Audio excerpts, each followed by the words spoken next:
오늘 우리 주시는 말씀은 역대하 9장 13절에서 마지막 31절까지의 말씀입니다.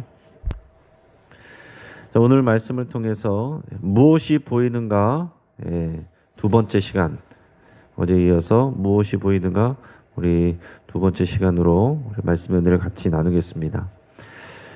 요즘에 젊은이들이 그 뇌구조 그림을 그려서 서로 이렇게 화제를 삼는 그런 경우들이 종종 있습니다. 이제 사람의 옆모습을 그리고 이제 뇌 모양을 자기들이 그리는 거예요. 그래서 내가 뭘 생각하고 있나, 내가 많이 생각하고 있는 것을 뇌 모양을 크게 그리고 또 그 다음에 크게 많이 생각하는 것을 또 그려서 거기다가 뭘 생각하는지 이렇게 써놓는 것입니다. 그래서 서로 그것을 보면은 이 사람은 지금 어떤 것들을 생각하고 있거나 어떤 것들에 지금 관심 갖고 있구나, 이렇게 한눈에 볼 수가 있어서 서로 얘기하기가 좋고 재미가 있습니다. 그러니까 한마디로 말해서 그 뇌구조라는 것은 지금 내가 뭐에 대해서 관심 갖고 있는가, 내가 뭐를 중요하게 여기고 있는가, 뭐에 대해서 내 마음이 쏠려 있는가, 관심이 있는가, 그것을 이제 보여준다 할 수 있어요. 우리는 관심 갖고 있는 것만큼 그것이 또 우리에게 보여지고 눈에 들어오게 되는 것입니다. 어떤 남자 집사님은 바둑을 좋아하는데 교회에서 예배드리다가 목사님이 할렐루야 그러니까 혼자서 아다리 그랬다는 거 아니에요? 아다리는 바둑 용어죠. 아멘 그래야 되는데 자기도 모르게 늘 바둑 생각만 하니까 아다리 그런 겁니다. 어떤 권사님은 늘 이제 아파트 매매에 대해서 그냥 관심 갖고 아파트 사는 거, 아파트 파는 거 이렇게 생각하는데, 이분이 구역예배 구역장이어서 인도하는데 자기도 모르게 찬송가 405장 하겠습니다 이래야 되는데 찬송가 405동 하겠습니다 그랬다는 거 아니에요. 그러니까 이런 분들은 뇌구조 그리면은 크게 하고서 남자분들은 바둑, 여자분들은 아파트 이렇게 쓰면 되는 겁니다. 여러분들이 여러분들의 뇌 구조를 그리신다면 어떤 것들로 지금 채워져 있는지 한번 생각해 보시길 바랍니다. 자, 오늘 본문은 솔로몬 통치 기간에 대한 마지막 설명입니다. 자, 오늘 본문에서는 지난 본문에 이어서 하나님께서 얼마나 신실하게 솔로몬에게 하신 그 약속을 지키고 있는가, 그 약속을 지킬 때 얼마나 풍성하게 그 은혜와 복을 부어주시는가, 이것을 보여주고 있습니다. 자, 그러니까 지금 오늘 이 역대기를 쓰고 있는 일반적으로 에스라라고 생각하는데, 에스라의 뇌구조는 어떻겠어요?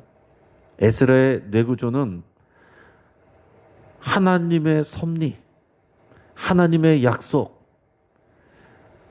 그리고 기도와 응답, 성전과 하나님의 영광,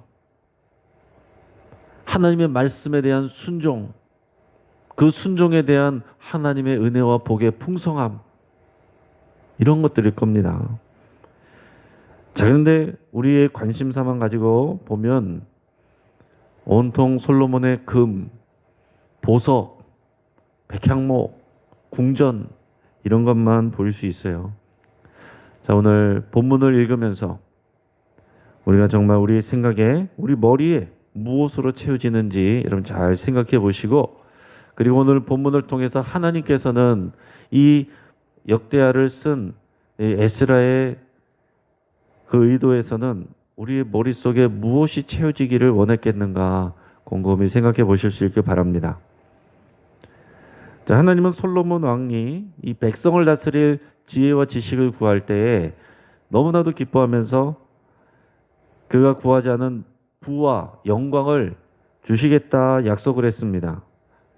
그리고 지금까지 그런 예가 없을 정도로 아주 엄청나게 풍성하게 역대급으로 내가 주겠다 이렇게 약속을 하셨습니다. 그리고 오늘 본문에서는 정말로 하나님이 그 약속대로 솔로몬과 그의 나라에 풍성한 부와 재물과 영광을 부어주시고 그 왕권을 강력하고 견고하게 하시고 계시다는 것을 보여주고 있습니다. 지금 역대기는 그것을 증명하는 데 관심이 있는 것입니다. 오늘 그런 관점에서 우리 13절에서 21절 말씀을 같이 한번 생각하면서 읽어보겠습니다. 자, 시작. 솔로몬의 세입금의 무게가 금 666달란트요. 그 외에 또 무역상과 객상들이 가져온 것이 있고 아라비아 왕들과 그 나라 방백들도 금과 은을 솔로몬에게 가져온지라. 솔로몬 왕이 쳐서 느린 금으로 큰 방패 200개를 만들었으니 방패 하나에 든 금이 600세겔이며 또 쳐서 느린 금으로 작은 방패 300개를 만들었으니 방패 하나에 든 금이 300세겔이라. 왕이 이것들을 레바논 나무궁에 두었더라. 왕이 또 상하로 큰 보좌를 만들고 순금으로 입혔으니 그 보좌에는 6층계와 금 발판이 있어 보좌와 이어졌고 앉는 자리 양쪽에는 팔걸이가 있고 팔걸이 곁에는 사자가 하나씩 섰으며 또 12사자가 있어 그 6층계 양쪽에 섰으니 어떤 나라에도 이같이 만든 것이 없었더라. 솔로몬 왕이 마시는 그릇은 다 금이요 레바논 나무 궁의 그릇들도 다 순금이라. 솔로몬의 시대에 은을 귀하게 여기지 아니함은 왕의 배들이 후람의 종들과 함께 다시스로 다니며 그 배들이 3년에 1차씩 다시스의 금과 은과 상아와 원숭이와 공작을 실어 옵니더라. 아멘. 자, 지금 여기서 솔로몬이 누린 이 부와 영광을 상징적으로 보여주는 것이 금입니다. 예나 지금이나 금은 귀한 거죠. 부와 영광을 상징을 합니다. 자, 1년 동안 이 솔로몬에게 들어오는 금이 660달란트다 그랬습니다. 이걸 지금으로 하면은 22톤의 무게에 해당합니다. 여러분 상상을 해보세요. 1년에 들어오는 금의 무게가 22톤, 금이 22톤이 이 솔로몬에게 들어오는 것입니다. 여러분 이게 상상이 되십니까? 대부분 정기적으로 들어오는 조공이나 또 무역 수입에 의한 것으로 보여집니다. 이외에도 무역상과 객상들이 가져온 것이 있고 또 아라비아 왕들과 그 나라 방백들도 금과 은과 보석들을 솔로몬에게 가져왔다 그렇게 기록하고 있습니다. 자, 그러면서 여기서 보여준 것은 이 솔로몬이 이 금을 어떻게 사용했느냐 그 사용처에 대해서 설명을 하고 있는데, 자, 먼저는 금을 쳐서 늘여가지고 방패를 만들었다 그랬습니다. 큰 방패 200개를 만들었는데 그 방패 하나당 들어간 금의 양이 600세겔이다 그랬습니다.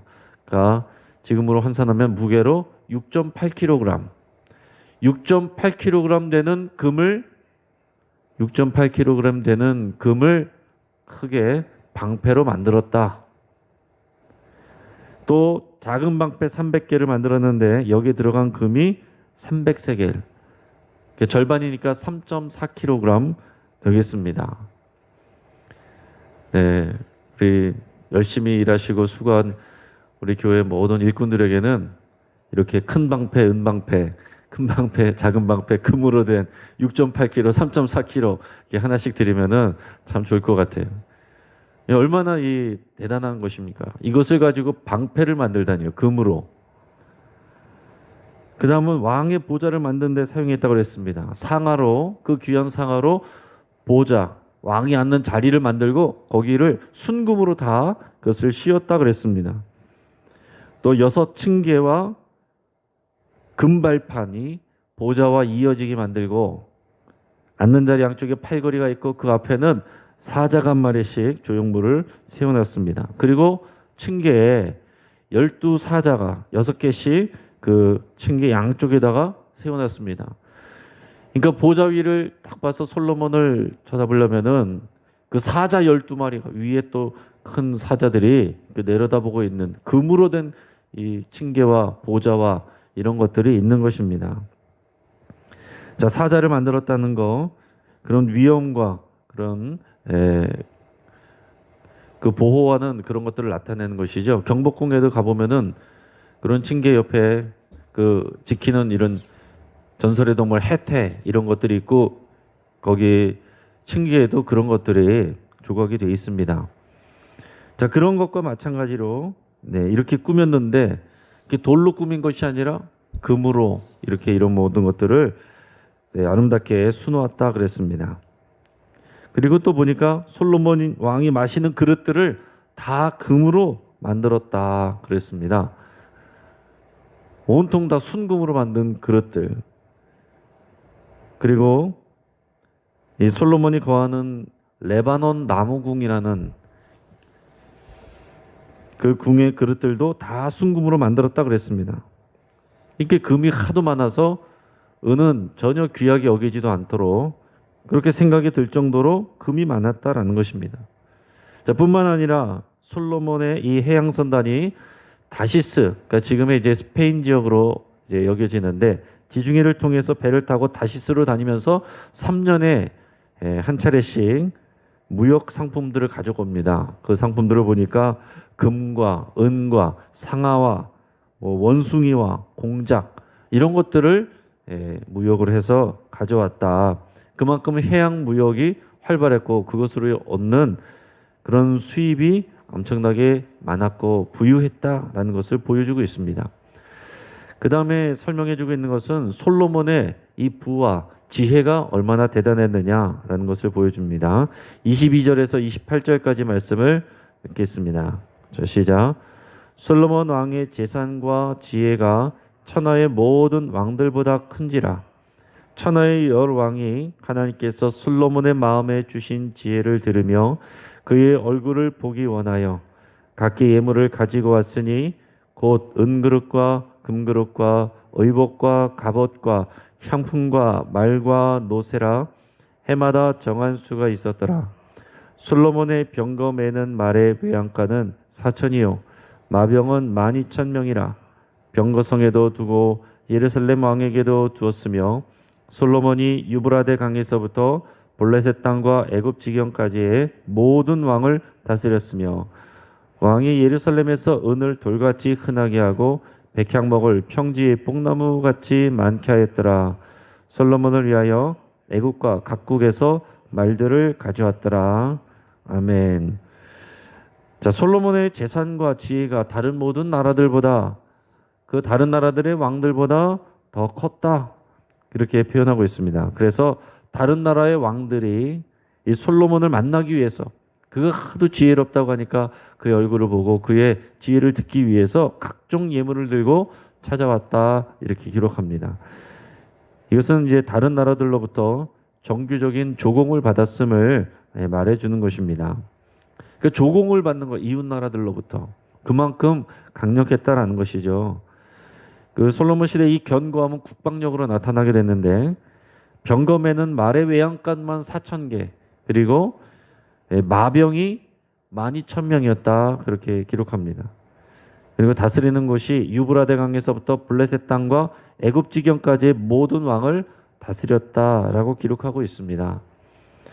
이것은 이스라엘의 모든 방어선이 안전하게 보장받고 있음을 나타내는 것입니다. 이 지역의 모든 나라 왕들이 다 솔로몬 앞에서 조공을 바치고 엎드리고 있는데 그야말로 나라가 안전할 수밖에 없는 거죠.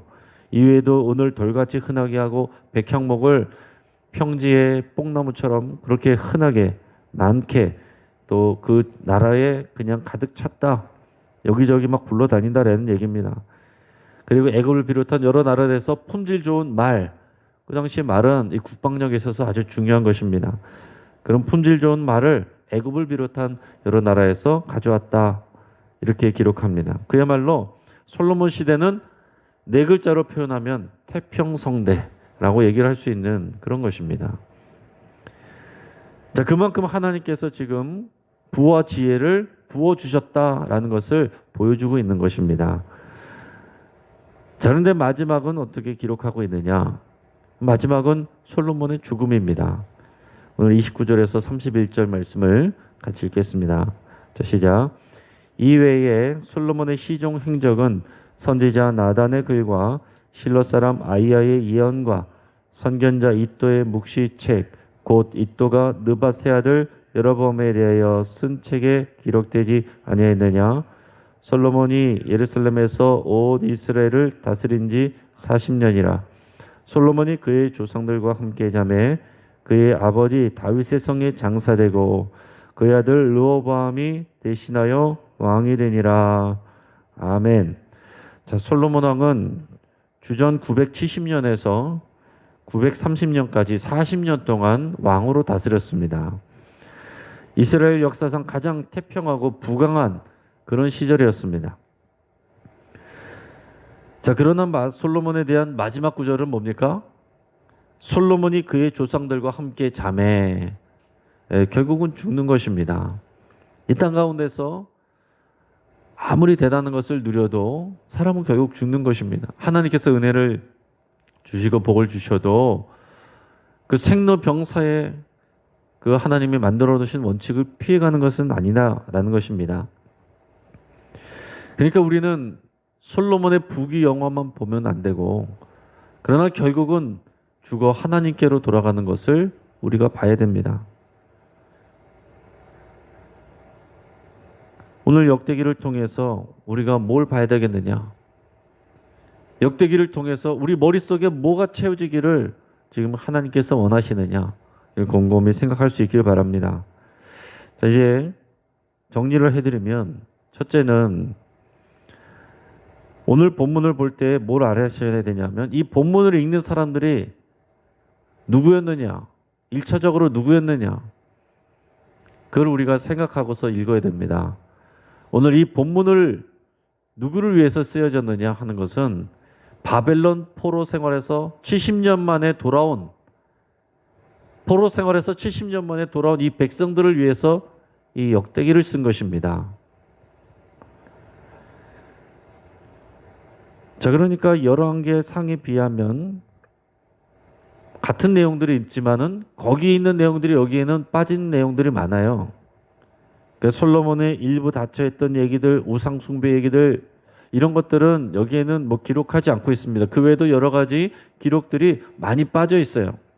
빠졌다는 것은 그만큼 부족하다는 얘기가 아니고 역대기에서 강조하고자 하는 것이 있다는 것입니다. 여러분, 사진을 찍어도요, 사진을 잘 찍는 사람은 내가 정말 강조하는 것을 중심에 두고 나머지 것들은 다 그냥 안 나오게, 그렇게 구도를 잡는 사람이 사진을 잘 찍는 사람이에요. 사진을 못 찍는 사람은 생각 없이 그냥 여기저기 이것저것 나와서 뭘 부각하려고 하는지, 뭐가 주제인지 모르게 찍는 사람이 잘 못 찍는 사람입니다. 그런데 역대기에서는 지금 다른 것은 됐고 강조하고자 하는 것을 남겨두고 다른 것들은 뺀 것입니다.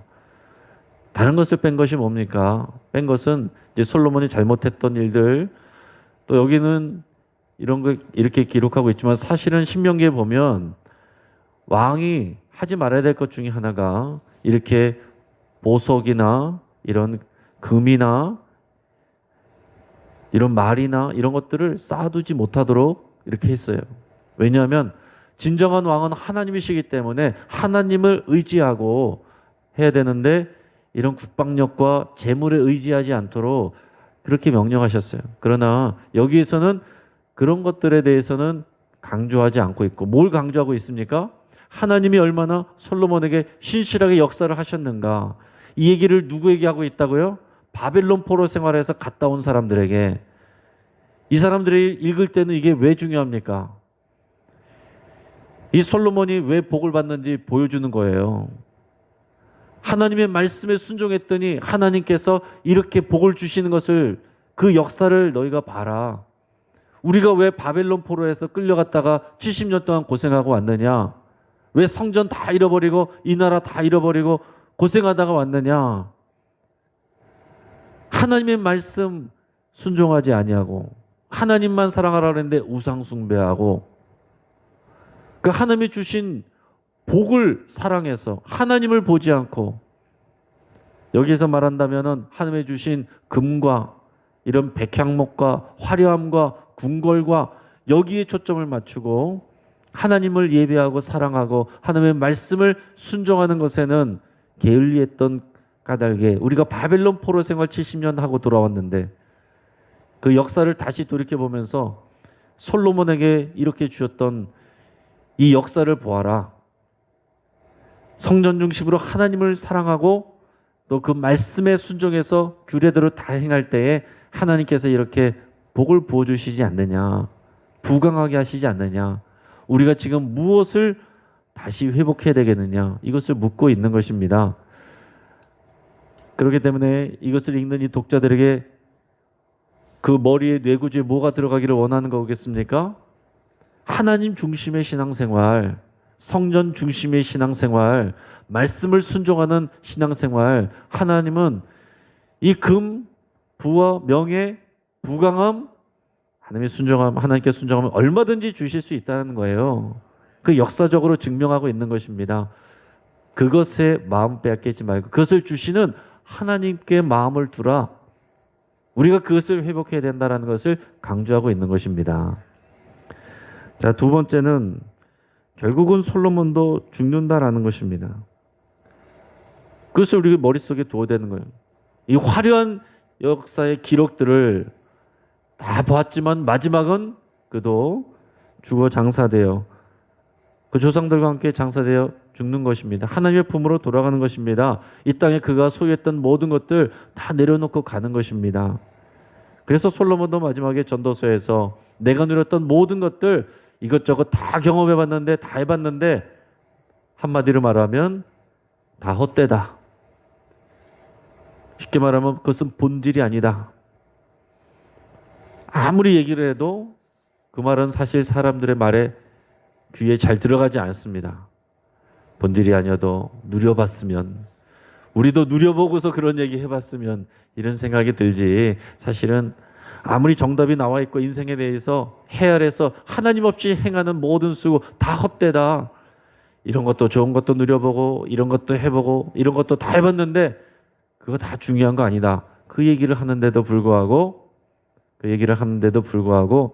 그래도 사람들은 들을 때 그래도 솔로몬이 이렇게 누렸던 거, 와, 금이 그렇게 많았구나. 성전이 그렇게, 궁전이 그렇게 화려했구나. 나도 그래 봤으면, 여기에 머무르는 경우가 많다라는 것입니다. 우리 뇌구조에 뭐가 이 말씀을 들으면서 새겨져야 되겠습니까? 우리의 인생은 영원하지 않다라는 것입니다. 우리가 누리는 것은 영원하지 않고 본질적이지 않고 우리가 소유하는 것들 이 땅에 다 남겨두고 가는 것이다 라는 것을 보여주고 있어요. 그러면서 더 중요한 것은 뭐냐? 솔로몬이 누린 것은 하나님이 주신 은혜다라는 것입니다. 솔로몬의 부와 명예의 영광은 영원하지 않은 것이고 초점을 맞춰야 되는 것은 그것을 주시는 하나님의 영광과 은혜, 그것이 영원한 것이다. 하나님의 선하시고 인자하심, 그것을 우리가 붙들어야 된다라는 얘기예요. 근데 그것이 전수가 된다는 것입니다. 부모의 믿음이 자녀에게 전수가 된다는 거예요. 부모가 믿음 생활 잘할 때 그 복이 자녀에게 간다는 것입니다. 다윗이 믿음 생활 신실하게 했을 때 다윗 언약을 통해서 솔로몬이 받은 복들은 다윗 때문에 받은 복이에요. 자, 그런데 솔로몬은 어땠습니까? 여기는 기록하지 않았지만 그가 우상 숭배했습니다. 정략 결혼하느라고 여기저기서 다른 이방 나라 여인들, 공주들을 다 데려다가 결혼을 해버리니까 그 사람들이 다 자기들 우상들 갖고 들어오는 거예요. 그 우상들이 퍼지게 되면서 하나님께서 이제 그 복을 끊고 이제 하나님께서 저주를 주시는데, 그러나 솔로몬 때는 주시지 않습니다. 다윗의 믿음 때문에 솔로몬 때는 주지 않고 그 후대에 주시는데, 그래서 어떻게 됩니까? 솔로몬의 아들 르호보암 때는 쿠데타가 일어나는 거예요. 왕국이 분열돼서 쪼개져 버립니다. 결국에는 어디에서 그 일이 오느냐? 그 아버지 솔로몬이 끝까지 믿음 생활을 신실하게 하지 못했기 때문에 자녀에게는 자신이 누렸던 만큼의 은혜와 복이 들어가지 못하는 것입니다. 오늘 우리가 이것을 잘 볼 수 있기를 바랍니다. 오늘 역대기하에서 강조하는 것은 이렇게 신실하게 하나님이 응답하시는 이유가 그 부모의 믿음 때문이다라는 것입니다.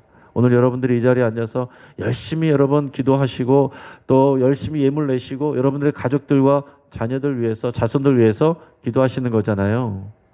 여러분들이 믿음 생활하실 때 하나님께서 복 주십니다.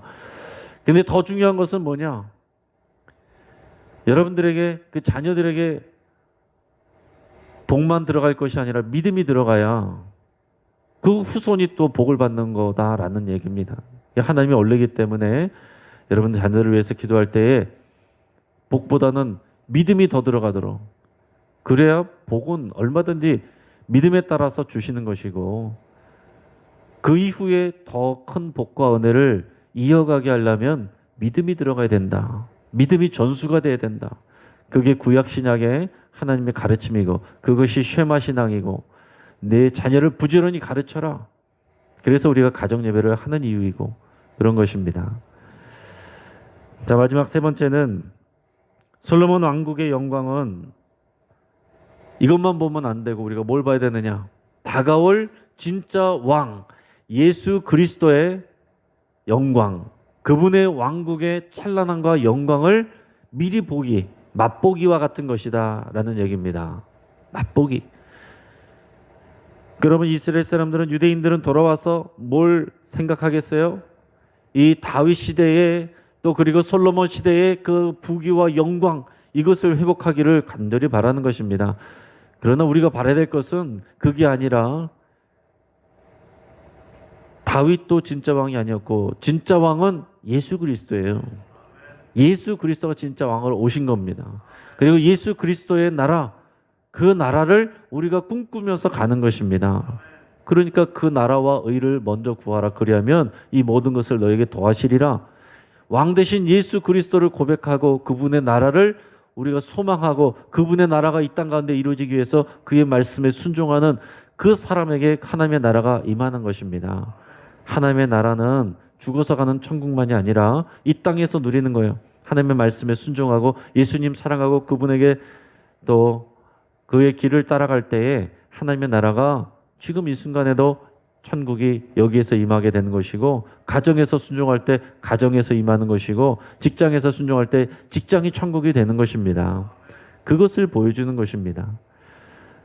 그러니까 우리가 오늘 이 말씀을 통해서 생각하고 머리에 새기고 우리가 봐야 될 것은, 왕 대신, 진짜 왕 대신 예수 그리스도와 그분의 나라의 영광은 솔로몬의 것으로 우리가 미리 보기, 맛보기로 본다면 훨씬 더 영광스럽고 찬란한 그런 왕국이고 나라이다. 우리가 거기에 갈 것입니다. 여러분, 이 땅에서 우리가 주택 마련하고 여러분 그거 너무 그렇게 고민하지 마시길 바랍니다. 이 땅에서는 많이 가지면 많이 가질수록 하나님 나라에 대한 소망이 적어질 수 있어요. 하나님께서는 하나님 나라에, 하나님의 왕궁 가운데 우리의 자리를 다 마련해 놓으시고 우리를 인도하고 계십니다. 그 소망을 가지시고 오늘 믿음으로 나가실 수 있기를, 그런 소망이, 그런 믿음이 우리 자녀들에게 흘러갈 수 있기를, 그런 내가 통로가 될 수 있기를 여러분 소망하고 결단하고 그렇게 살아가실 수 있기를 축복합니다. 같이 한번 기도하겠습니다. 우리가 말씀을 붙잡고 함께 기도하겠습니다. 먼저 하나님을 사랑하고 그의 말씀을 청종하기로 여러분 결단하고 기도할 수 있길 바랍니다. 이것이 복의 비결이에요. 우리의 믿음이 자녀들에게 이어지기를 간절히 기도하겠습니다. 지금 우리의 자녀들을 위해서 여러분 간절히 기도하실 때 자녀와 자손들이 당장에 잘 되는 것을 위해서도 기도하셔야 되겠지만은, 그런 일들을 통해서, 잘 되는 것을 통해서도, 어려움을 통해서도 하나님을 만나고 인격적으로 만나고 그의 입으로 하나님을 고백하고 사랑한다고 고백하는 그런 참 예배자 되기를 간절히 기도하기 바랍니다. 하나님이 주시는 복이 아니라 복을 주시는 하나님을 소망하기로 여러분 결단하며 기도할 수 있길 바랍니다. 우리 가정을 위해서 기도할 때 우리 자녀들이 복을 받는 것으로 만족하지 않고 자녀들을 통해서 또한 그의 자녀들이 복을 받기를 위해서 기도하겠습니다. 믿음의 가정을 넘어서서 하나님은 우리가 믿음의 명문 가문으로 세워지기를 원하십니다. 여러분 그것을 위해서 기도할 수 있기를 바랍니다. 우리 선교사님들 위해서 안성호 선교사님, 권경숙 선교사님, 김무일 선교사님, 이영호 선교사님 위해서 같이 합심해서 기도해 주시고, 여러분들의 아픈 부위들을 위해서 치유해서 기도하시고, 우리 주변에 허리 아프신 분들, 우리 교회에 허리 아프신 분들이 많이 계신데 허리 아프신 분들을 위해서 관절, 어깨, 다리, 우리 아프신 분들 위해서 같이 기도해 주시고, 또 암 수술하신 분들 위해서 같이 기도하시고, 또 우울증, 공황장애, 불안증 있는 분들 그 마음의 정서적인 평안 부어지기를 위해서 또 축복하면서, 여러분 주변에 있는 환우들을 위해서도 기도해 주시고, 여러분들의 아픈 부위를 위해서 우리 간절히 기도하시길 바랍니다. 주주클럽 가정 예배가 갈수록 활성화되고 힘이 있어지기를, 하나의 그냥 프로그램이 아니라 하나님의 거룩한 뜻이 원리로 굳건하게 세워질 수 있기를 간절히 우리 합심해서 기도하겠습니다. 주여 한번 간절히 부르짖고 함께 기도하겠습니다.